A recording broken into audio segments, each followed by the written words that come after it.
இந்த வீடியோவில் வந்து நவ்ரோஸ் ஓட Q&A ஃபஸ்ட் क्वेश्चन மட்டும் பார்ப்போம்.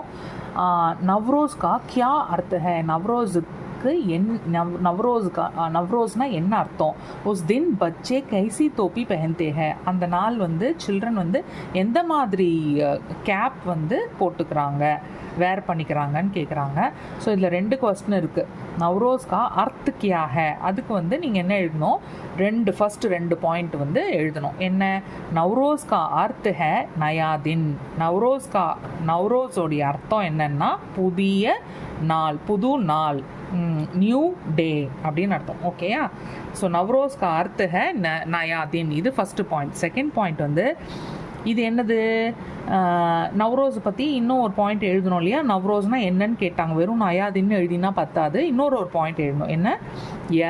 पारसी समुदाय के नए साल के आगमन को दर्शाता है. दर्शाताना என்ன? It shows or indicates.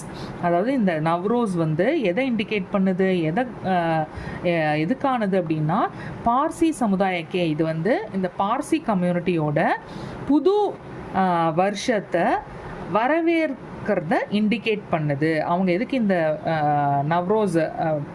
பண்டிகையை கொண்டாடுறாங்கன்னா, அவங்க வந்து பார்சி சமுதாயம் வந்து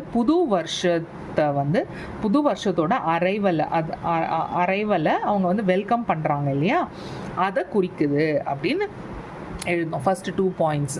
தேர்ட் பாயிண்ட் வந்து இந்த கொஸ்டினுக்கு உஸ் தின் பச்சே கைசி தோப்பி பெஹன்தே ஹே, அன்னைக்கு வந்து இந்த சில்ட்ரன் வந்து எந்த மாதிரி கேப்பை வந்து வேர் பண்ணிக்கிறாங்க அப்படியே எழுதணும். சி உஸ் தின் பச்சே கைசி டோப்பி பெஹன்தே ஹே, கைசிங்கிறது கொஸ்டின். ஓகேயா? அந்த இடத்துல நீங்கள் என்ன எழுதணும்? எந்த மாதிரி தொப்பின்னு எழுதணும். மற்றதெல்லாம் அப்படியே தூக்கி எழுதணும். உஸ் தின் பச்சே எந்த மாதிரி தொப்பி?